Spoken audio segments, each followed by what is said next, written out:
And it's time for Lefties Losing It.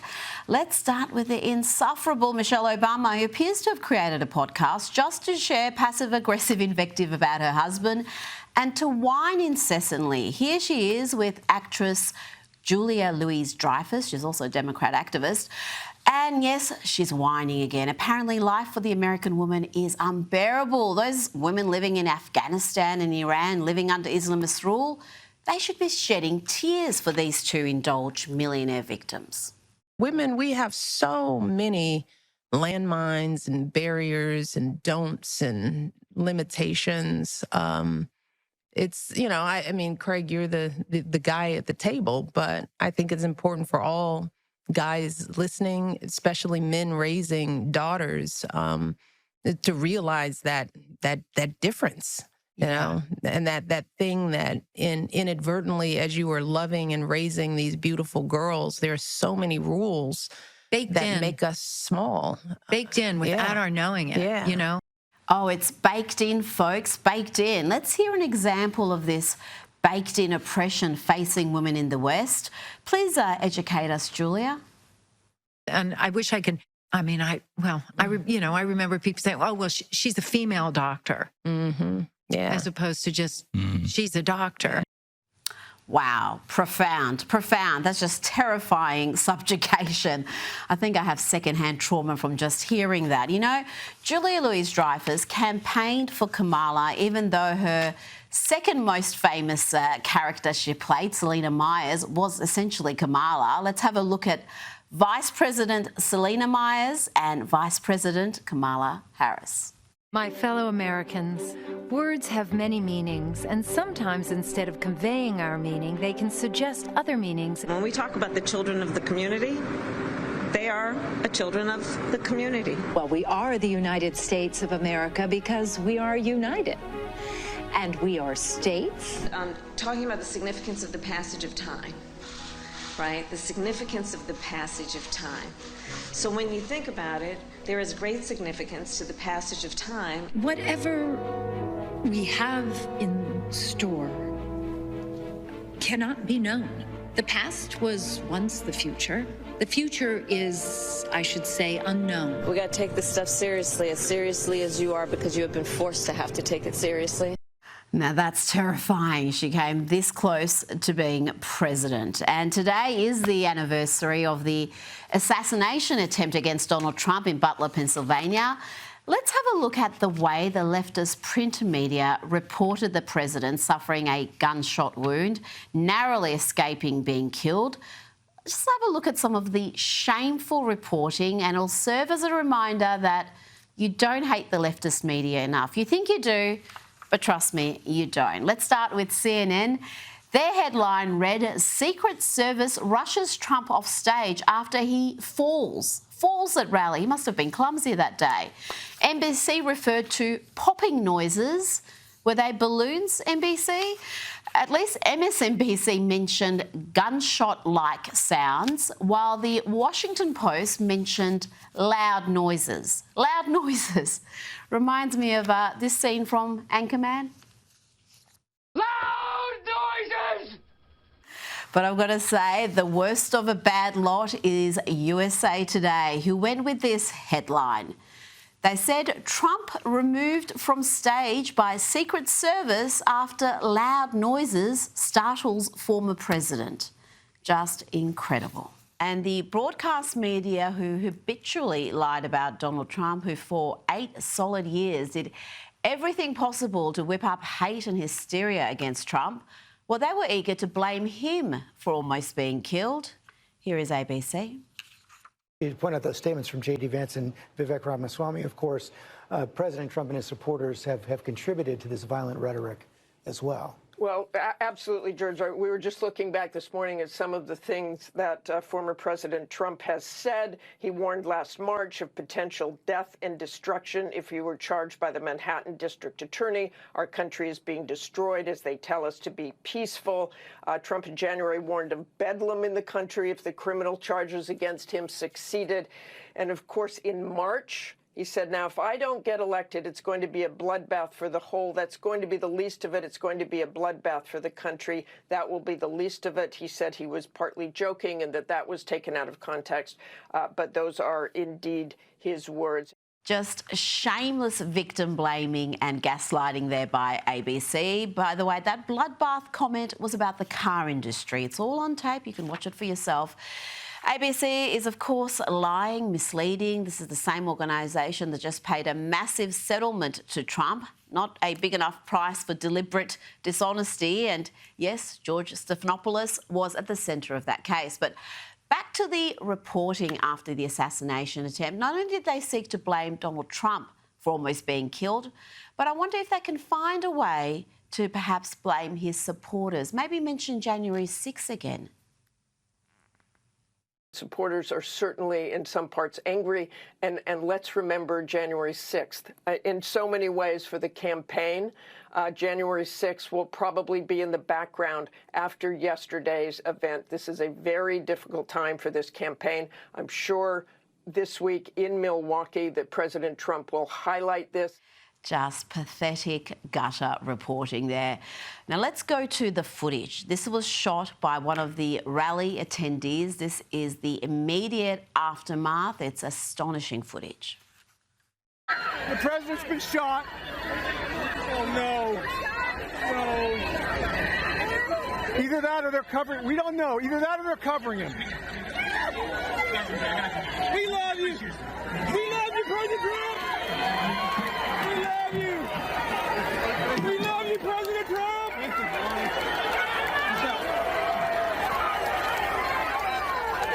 We love you. Yes. Yes. Yes. We love you, President Trump. No. No, he's shot. He's shot. Joining me now is journalist Patia Ungasagon, author of Second Class, How the Elites Betrayed America's Working Men and Women. It's just astonishing footage, that extraordinary history-altering moment. What are your thoughts as you reflect on that day?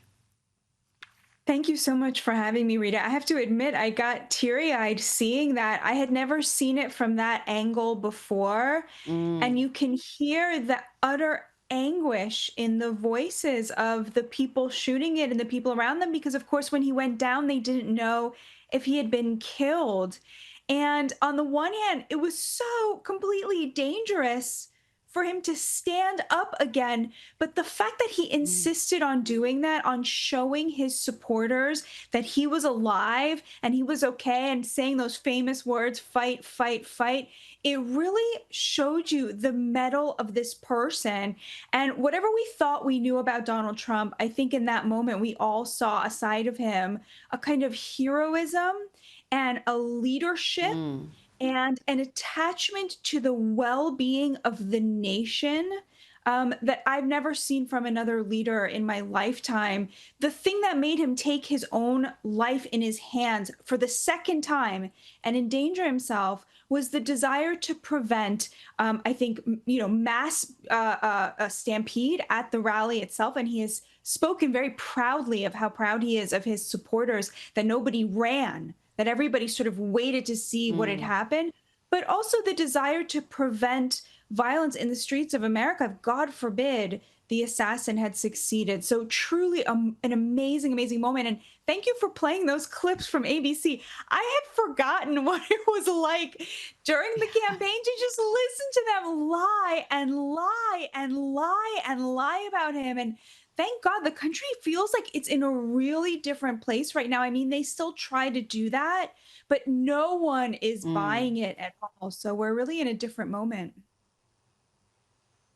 Well, yeah, the media's credibility is in the toilet and it deserves to be there, because they have disgraced themselves consistently for 8 solid years, longer than that.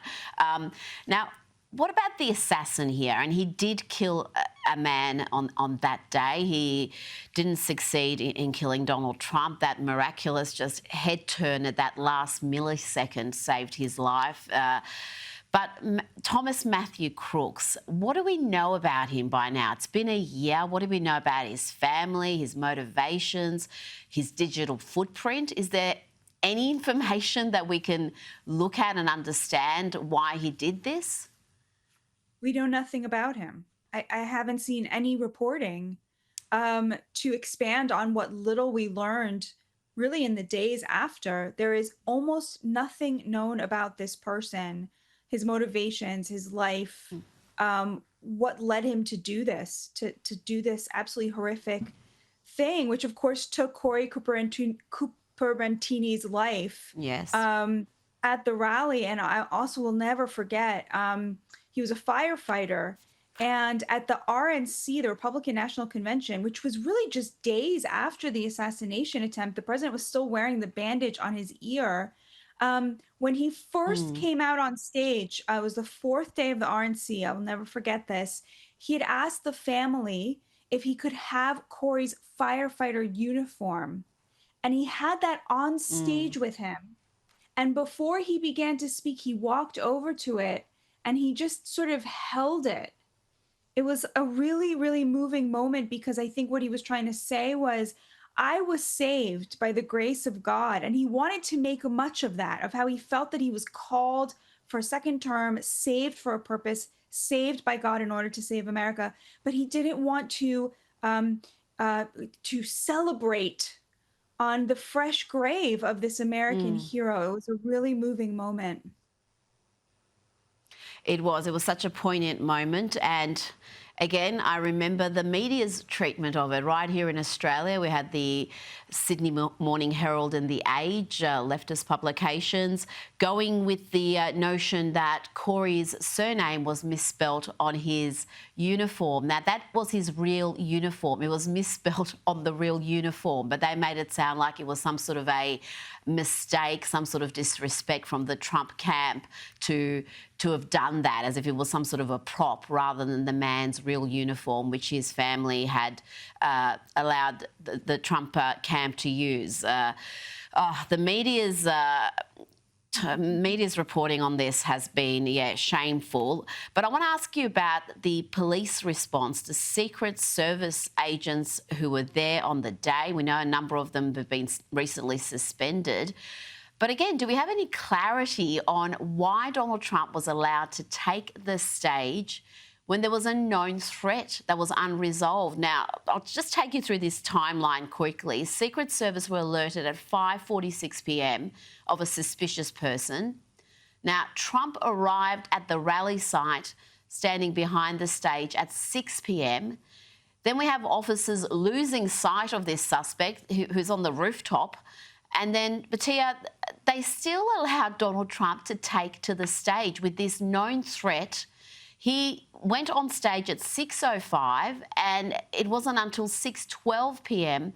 that he was shot. So at 5:46, we knew there was a suspicious person. They lose sight of him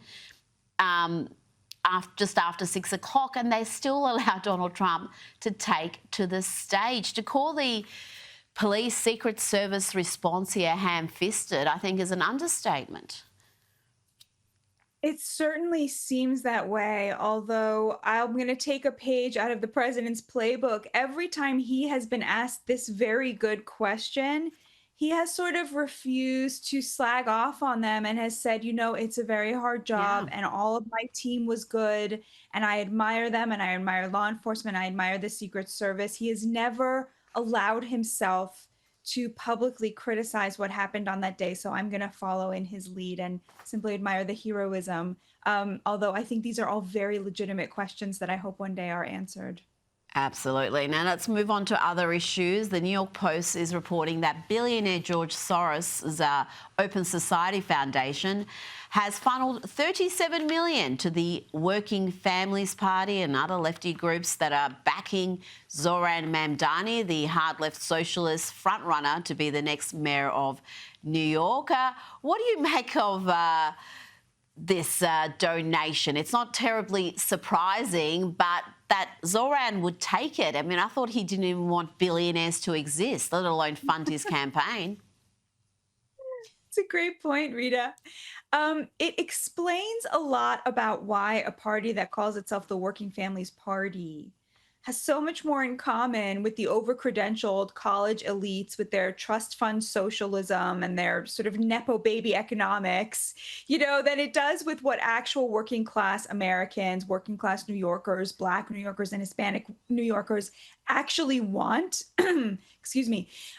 You have this sort of cultural divide in which working class people want good jobs that pay well, and the elites want a surf cast of illegals to do all the work and themselves to get free things like, free rent and free groceries and free buses and so forth, so that they could stay at home and make podcasts.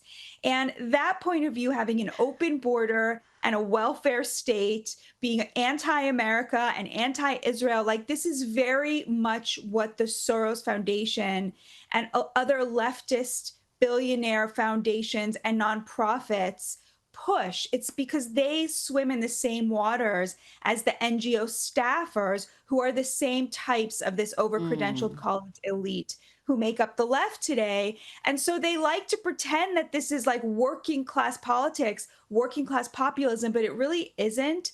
It's this sort of trust fund socialism, and it's very much at odds with what working people actually want. But I saw that Soros donation. I thought, oh, that makes a lot more sense now. Now, what do you make of those who condemn criticism of Soros as anti-Semitic? I think it's one of the more absurd claims we hear, but it's nevertheless popular among some in the media and in academia.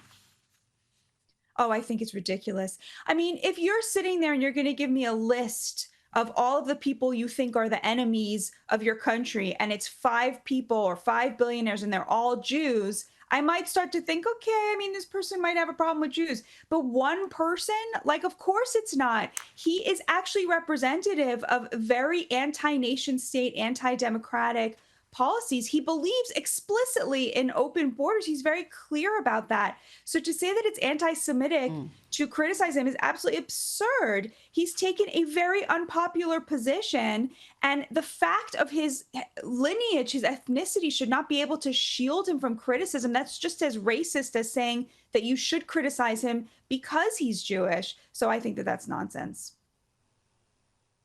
Absolutely. Before you go, the Epstein saga, Jeffrey Epstein, is one that's not going to go away. I think this is the Trump administration's first big mistake in this second term. I want to play you a clip of former Trump lawyer Alan Dershowitz saying he knows there's a list.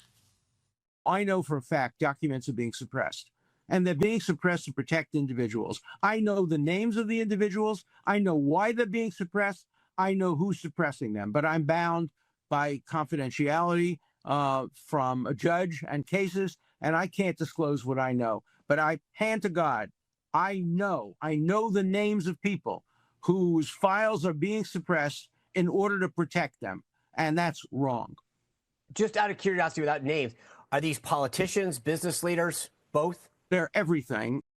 Tia, can Donald Trump leave this issue unresolved? It's clearly not a priority for him. It seems to be an irritation, but it's certainly an issue that the base wants properly addressed. This seems like a cover-up. I have to say I'm with the president on this. I don't know why people are so obsessed with this story. I think maybe the influencers who kind of stake their reputations by making podcasts about this and talking about this a lot feel very strongly about it. But honestly, Rita, I don't think the average American is thinking about the Jeffrey Epstein file. I think they're thinking about whether groceries are going to go up. I think they're thinking about whether they're going to be able to afford presents for Christmas. I think that they're really focused on. But can't we do both, Batia? Can't we do both? Can't we address those big issues like inflation, cost of living, the border crisis, but also try to get to the bottom of what rich and very influential people were benefiting from the sex trafficking that was happening? It seems like the swamp is still in effect, and if you're rich enough, if you are well connected enough, you can get away with the most hideous of crimes. I personally don't think there's any evidence that the sex trafficking of minors went much beyond Ghislaine Maxwell and Jeffrey Epstein. She went to trial, and in her trial, there was a lot of discovery. And one of the main witnesses for the larger conspiracy that they used the sex trafficking of minors to entrap all of these people Alan Dershowitz is talking about turned out to have fabricated part of her story. So, you know, of course, Jeffrey Epstein and Ghislaine Maxwell were sex trafficking young girls for their own disgusting pleasure. And I'm glad that she's in prison for that and that he seems to have, you know, it's paid a price for it.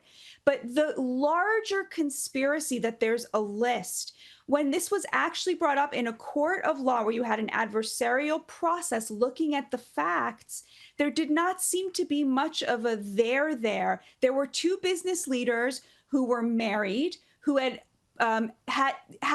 for some reason paid off Jeffrey Epstein, but it was never alleged that they had paid him off over the young girls. It was more just because they were married, they wanted this kept secret. So to me, like, the thing that made him a monster was the pedophilia, was the young girls, was the against their consent. But everything that goes beyond the two of them seems to me, from what the evidence that I have seen that came up in an adversarial, legitimate process in courts of law, seem to be other stuff. So to me, there's a great piece in Compact Magazine by Michael Tracy. It's incredible. He goes through this point by point by point. But you know what? If you're bothered by this, anyone who's bothered by this should keep pushing for it. I totally support that, and I totally respect it. I just don't see this breaking apart the MAGA base. No, I agree with you 100% that this is not going to fracture Donald Trump's support. There are people who are upset about it, but I don't think they're going to suddenly become Democrats or stop supporting the MAGA ideals. But I just think there's so many unanswered questions just about Jeffrey Epstein himself, his influence, how he came to accumulate the enormous wealth he did. But it's a discussion for another day. Tia Unga Sargon, thank you so much for your time this evening. Thank you so much, Rita. God bless. Let's go to the great state of Florida, where Turning Point USA's Student Action Summit was held last week. And predictably, the left were outraged and protesting, trying to shut down the event. But something rather wonderful happened. The young'uns at the summit got out on the streets and protested back against the people calling them Nazis. Mass deportation! Mass deportation! Mass deportation! Yes, they were chanting for mass deportations. And watch what happened when a deranged leftist stopped his car in the middle of the street to confront those attending the summit.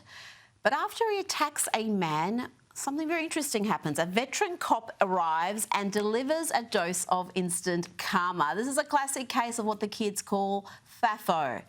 He effed around and he found out. Look at you, bro. Come on. Where you at? Let's go. Let's go. You know me. Let's go. Come on. Get you in the bathroom. Come on. Come on. Come on. Come close. Jump. Come close. You ready? You ready? Oh, you want something? You ready? Come on. Get over there. Come on. Come on. Your car. They're going to steal your car. They're going to steal your car. Hey, come over here. Oh, wow. Fighting. Now he's fighting.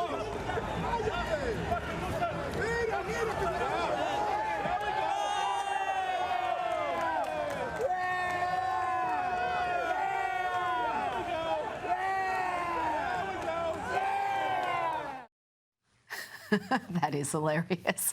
And Blaze reports that man has now been charged with battery and resisting arrest and with driving under the influence.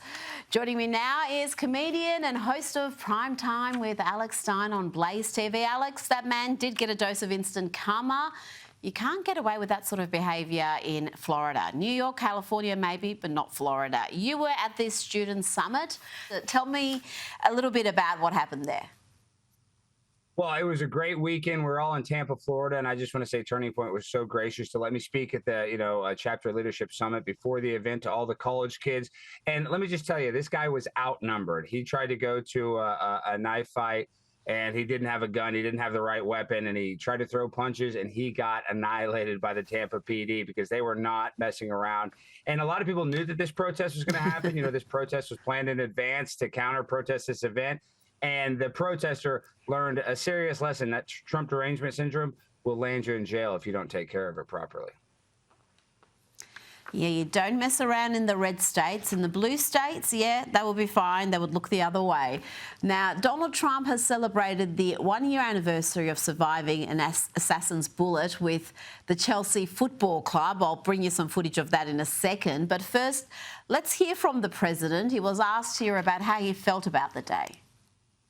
On this one-year anniversary of Butler, what was going through your mind this morning when you woke up? I know that you're praising God you're alive, but a lot of people want to know how you're taking this day on this one-year anniversary. God was protecting me. Maybe because God wanted to see our country do better or do really well, make America great again. But God was protecting me, Brian. I'll tell you, it's the more you think about it, the more you see it. Alex, he went on to say that he doesn't like to think about that day, and he said being president is a dangerous job and he'd rather not think about that danger. How do you feel about that day? It certainly changed the course of history. I mean, could you imagine if that bullet was just a couple centimeters in a different direction and Donald Trump died that day and Kamala Harris was our president? I mean, I just couldn't imagine that reality. So it is true what Donald Trump said, that it was God that saved his life. I think that was the only thing that could have actually stopped that. And it's very sad that somebody did pass away, you know, a firefighter, a great guy. So this is a horrible tragedy, but this was the catalyst that helped Donald Trump win. So once again, it was a horrible thing. But, you know, looking back, I think this was the moment that really sealed the deal for Donald Trump in this past election. So it was a horrible thing, but it had a positive outcome. I think will go down in our lifetimes as perhaps the most historic moment. I don't think we fully appreciate just how incredible that was, and that vision and that image. They'll be looking at that hundreds of years from now. Now, I mentioned the Chelsea Football Club. Donald Trump was at MetLife Stadium in New Jersey earlier today to witness Chelsea dominate the FIFA Club World Cup final, and he ended up celebrating the famous victory with the team. Has turned to gold. Chelsea, the FIFA Club World Cup champions. Wow, is that enough to make you a soccer fan, Alex? The 2026 World Cup is going to be in North America. Well, you know, that was not an accident what Donald Trump did. He was showing his, you know, presidential power, that he is the most powerful man in the world, because a lot of people want the World Cup to boycott America because of his politics.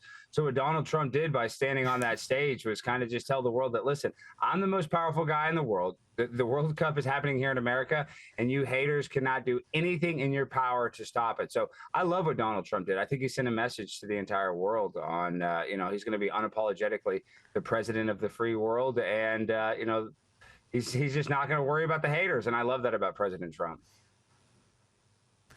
No, he's certainly not going to worry about the haters. And this is the incredible thing about him losing in 2020 when the whole machinery was against him. He would have missed out on being president when the World Cup is in America. He would have missed out on the Olympics, the 250-year celebration of the country. So, again, it's funny how things work out.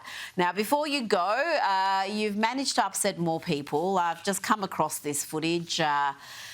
And I've got to say, it's hard to defend you at times, Alex. Here you are trying to stop what you call big booty Latinas from being deported. Big booty Latinas can stay. Protect big booty Latinas. Man, what's up with that? I don't come over here disrespecting our women. Well, I'm trying to protect them. I don't want them to get deported. Racist. How is that racist? I want big booty Latinas protected. Dude, I'm on your side. Dude, what are you doing? I'm scared? I'm not scared at all. What's going on? I don't want to victim blame, Alex, but you were kind of asking for it. Well, no, Rita, I wasn't. I was out there trying to protect the big booty Latinas. And I had to say, this is the biggest bipartisan political movement that is sweeping the nation. A lot of people are on board. And listen, if you're a 9, you're fine. If you're an 8, we can have a debate. But the big booty Latinas get to stay. Now, the Trin de Arruga gangbangers, you guys can get out of here. But the ladies, I believe they all deserve amnesty, and that's not even a joke. All the housekeepers that work so hard, all the women that are, working the fields, even Donald Trump agrees with me on this policy. So it's not as crazy as it might look from the outside.